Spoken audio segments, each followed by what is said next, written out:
Hello students and welcome to study cool channel.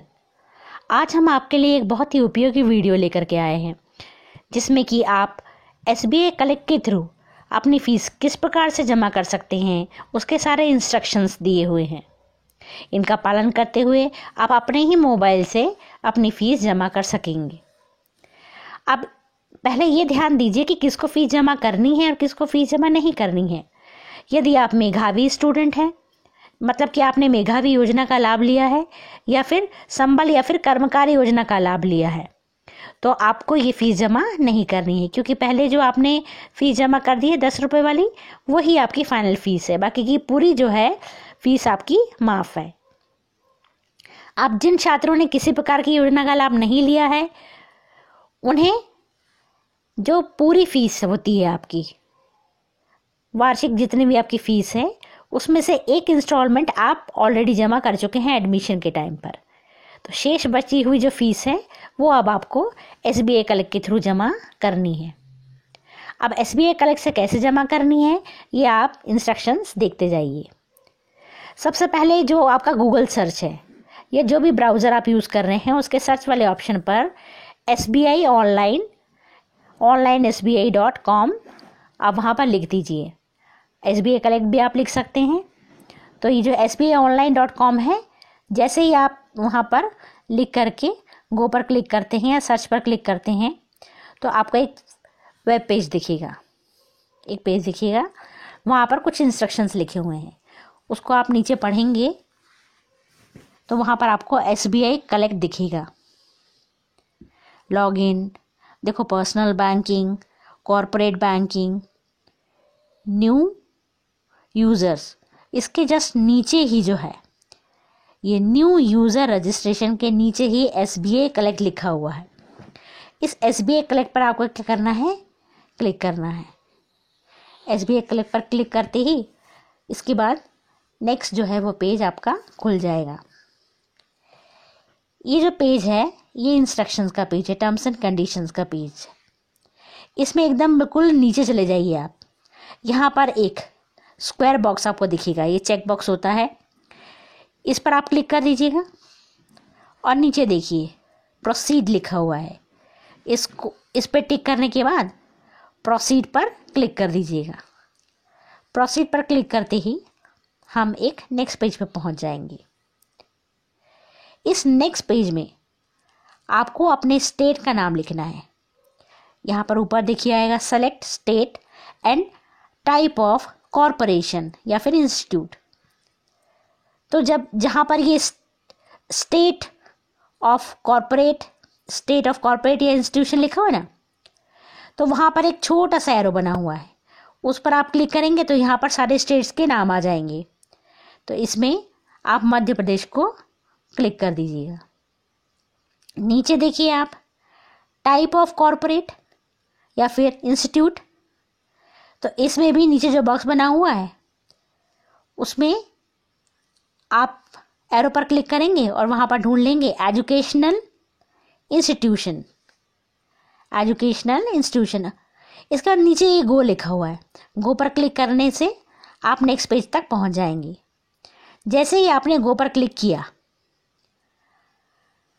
अब आपको अपने कॉलेज का नाम सेलेक्ट करना है। Select from educational institutions. यहाँ पर ढेर सारे इंस्टीट्यूशंस के नाम लिखे होंगे और इसमें से आपको अपना इंस्टीट्यूट अपने इंस्टीट्यूशन के नाम पर जाकर के क्लिक करना है। तो जो छोटा एरो बना हुआ ना ब्लैक कलर का, वहाँ पर आप क्लिक कीजिए और अपने कॉलेज का नाम जहाँ पर दिख जाए वहाँ पर आप क्या कर दीजिए, क्लिक कर दीजिए। उसके बाद एक नेक्स्ट पेज खुलेगा जिसमें कि वहाँ पर दिखेगा कि भाई आपको आपके कॉलेज का नाम देखो कैसे दिखने वाला है। ये government arts and commerce college Naveen, ये एग्जाम्पल के लिए हम दिखा रहे हैं कि वो ऐसा दिखेगा। अब नीचे इसमें आपको सेलेक्ट कैटेगरी लिखा हुआ है। सेलेक्ट कैटेगरी में आपको नीचे लिखना है फीस कलेक्शन। क्या लिखना है, फीस कलेक्शन को ही आपको क्लिक करना है। तो फीस कलेक्शन के बाद जो है अब आप नेक्स्ट पेज पर आएंगे। नेक्स्ट पेज में आपको अपनी पर्सनल डिटेल्स यहाँ पर डालनी है। पर्सनल डिटेल्स में देख लीजिए आपको क्या क्या डालना है। आपको आपका नाम डालना है, क्लास डालनी है, फीस अमाउंट डालना है। यहाँ पर जो फीस अमाउंट है ये आपका टोटल फीस है ना, जो अभी आपका बच गया है। साल भर की जितनी फ़ीस है वो आपको चार्ट में दी हुई है। उसमें से जितनी फ़ीस आपने जमा कर चुके हैं पहले एडमिशन के टाइम पे वो आप माइनस कर दीजिए, और जो रिमेनिंग अमाउंट बच गया है वो यहाँ पर लिखना है आपको। फ़ीस अमाउंट जो अभी आपको पे करना बाकी है वो वाला लिखिएगा। फादर्स नेम लिख दीजिए, mobile number, date of birth. इसके बाद नेक्स्ट कॉलम आ रहा है, देखिए एनरोलमेंट और रोल नंबर। तो सेकेंड ईयर के अगर आप स्टूडेंट हैं, थर्ड ईयर के स्टूडेंट हैं, तब तो आपके पास रोल नंबर एनरोलमेंट नंबर होता है, तो आप यहाँ पर उसको डाल देंगे। लेकिन जिन्होंने अभी अभी फर्स्ट ईयर में एडमिशन लिया है उनके पास तो ये दोनों ही चीज़ें अवेलेबल नहीं है। और देखिए इस कॉलम पर स्टार भी नहीं लगा हुआ, मतलब कि ये मैंडेटरी नहीं है। तो यहाँ पर आप इसको स्किप भी कर सकते हैं, छोड़ भी सकते हैं, या तो यहाँ पर आप 00000 लिख दीजिए। दोनों से ही आपका काम हो जाएगा। अब नीचे देखिए फ़ी कलेक्शन, ऊपर भी एक बार आपको फ़ी आया था, फ़ी अमाउंट, और यहाँ पर जो है फ़ी कलेक्शन आ रहा है। ये दोनों ही अमाउंट सेम होने चाहिए, और ये वो अमाउंट है जो अभी वर्तमान में आपको पे करना है, मतलब कि बची हुई फ़ीस जितना कि आप अभी आज के दिनांक में पे करने वाले हैं। मान लीजिए आपकी जो फ़ीस है वो 1200 रुपये है, उसमें से 1000 रुपये आपने जमा कर दिया है, तो अब तो 200 ही बचा ना।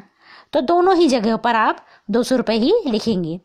फ़ी कलेक्शन में भी 200 ही लिखना है और ऊपर फीस अमाउंट में ही 200 लिखना है। फिर आगे रिमार्क्स है। रिमार्क्स में आप फीस सबमिटेड या फिर रिमेनिंग फीस सबमिटेड या फर्स्ट इंस्टॉलमेंट सबमिटेड ऐसा करके कुछ लिख सकते हैं। इसके बाद नेक्स्ट पेज पे आपको जाना है। नेक्स्ट पेज पर जो है अब आपको आपके बैंक डिटेल्स मांगे गए हैं। बैंक डिटेल मतलब कि जिसके थ्रू आपको पेमेंट करना है। इसमें जो है आपको आपका नाम लिखना है। अब ये ज़रूरी नहीं कि आप अपने ही बैंक खाते से जमा करें, आप अपने पिताजी या घर के किसी भी मेंबर या किसी फ्रेंड के खाते से भी ये फ़ीस का पेमेंट कर सकते हैं। तो आप जिस भी खाते से करने वाले हैं ना, यहाँ उसका ही नाम लिखना है, उसका ही डेट ऑफ बर्थ लिखना पड़ेगा, उसका ही मोबाइल नंबर लिखना पड़ेगा, उसका ही ईमेल आईडी लिखना पड़ेगा, तभी तो मैच होगा डेटा। कहाँ से? बैंक से। यहाँ पर देखो लिखा है please enter your name, date of birth for personal banking और इनकॉर्पोरेशन। तो उसमें जब कॉर्पोरेशन का है तो कॉर्पोरेशन का नाम आएगा, लेकिन हम तो यहाँ पर्सनल बैंकिंग यूज़ कर रहे हैं, ठीक है। तो जहाँ तक हो सके रिसिप्ट पर आपका ही नाम प्रिंट होकर के आए तो आप अपने अकाउंट से ही क्या करेंगे, इसका फीस को सबमिट करेंगे। तो आप यहाँ पर नाम लिख दीजिए, अपना डेट ऑफ बर्थ, ये सब जब लिखने के बाद यहाँ पर देखो कैप्चा है। कैप्चा का मतलब ये होता है यहाँ पर जो भी लिखा होता है, कई बार वो थोड़ा ऐसा लिखा होता है कि हमको समझने में थोड़ा टाइम लगता है। तो कैपिटल लेटर में है तो यहाँ कैपिटल ही एंटर करना है, और स्मॉल लेटर में है तो स्मॉल ही एंटर करना है यहाँ पर, ठीक है। तो ये कैप्चा को आप लिखने के बाद सबमिट बटन पे क्लिक कर देंगे। सबमिट बटन पे क्लिक करने के बाद जो है अब आप जो अपनी फ़ीस है वो नेट बैंकिंग के थ्रू या यूपीआई से, बहुत सारे ऑप्शंस यहाँ पर अवेलेबल हैं, उनके थ्रू जो है कर सकते हैं। आप सबसे पहले देखिए नेक्स्ट पेज पर जैसे आप जाएंगे तो आपके कॉलेज का नाम आ जाएगा, जैसे कि government arts and commerce college Naveen Bhopal. अब यहाँ लिखा verify details and confirm this transaction. Category क्या है? फीस कलेक्शन है। स्टूडेंट का नाम जो है वो जो आपने अभी इसके पहले वाले में भरा था ना, इसलिए आप ध्यान रखेंगे कि आप अपने कार्ड या अपने खाते से ही अपनी फ़ीस जमा करें, तब यहाँ पर स्टूडेंट नेम में आपका नाम आ जाएगा। क्लास आ जाएगी, फीस का अमाउंट आ जाएगा, फादर का नाम आ जाएगा, मोबाइल नंबर आ जाएगा, डेट ऑफ बर्थ आ जाएगी, एनरोलमेंट नंबर 000 अगर फर्स्ट ईयर के हैं तो। फी कलेक्शन ये वही अमाउंट है जो पहले भी था। टोटल अमाउंट, अब जो फीस आप भर रहे हैं, जैसे 200 रुपये आपकी बची हुई फीस है वो आपको भरना है। तो नेट बैंकिंग वाले कुछ चार्जेस भी ले रहे हैं। अलग अलग केसेस में क्या है, अलग अलग प्रकार के चार्जेस हैं। स्टेट बैंक ऑफ इंडिया का अगर आप क्या कर रहे हैं, कार्ड यूज़ कर रहे हैं, स्टेट बैंक ऑफ इंडिया में अगर आपके पास नेट बैंकिंग है तो अगर उससे आप ट्रांजैक्शन कर रहे हैं तो आपको 11.80 रुपये एक्स्ट्रा लगेगा। और किसी SBI के अलावा कोई अदर बैंक की आप नेट बैंकिंग यूज़ कर रहे हैं या इंटरनेट बैंकिंग यूज़ कर रहे हैं तो आपको 17.70 रुपये का एक्स्ट्रा चार्ज लगेगा। जैसे 200 रुपये की फ़ीस थी तो 217.70 रुपये आपके कटेंगे। कार्ड से भी आप चाहें तो पेमेंट कर सकते हैं, मतलब कि डेबिट कार्ड, क्रेडिट कार्ड, इससे भी आप क्या कर सकते हैं, पेमेंट कर सकते हैं।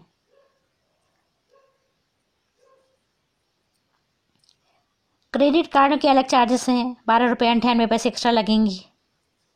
रुपए जो कार्ड है, रुपए कार्ड में कोई चार्ज नहीं है।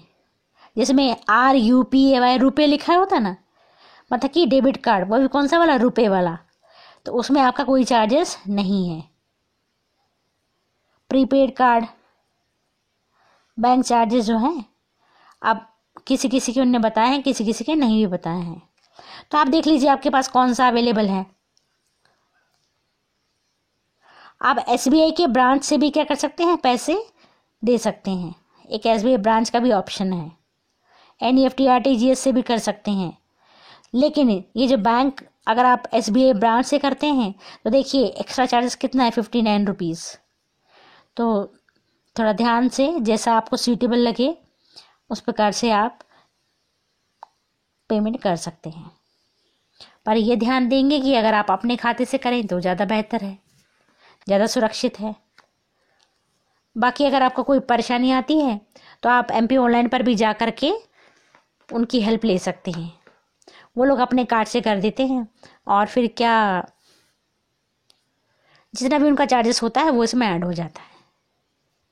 तो कोशिश कर लीजिए और अपना काम खुद करना सीखिए ताकि आप ज़्यादा से ज़्यादा किसी पर डिपेंड ना रहें, अपना काम खुद ही कर लें।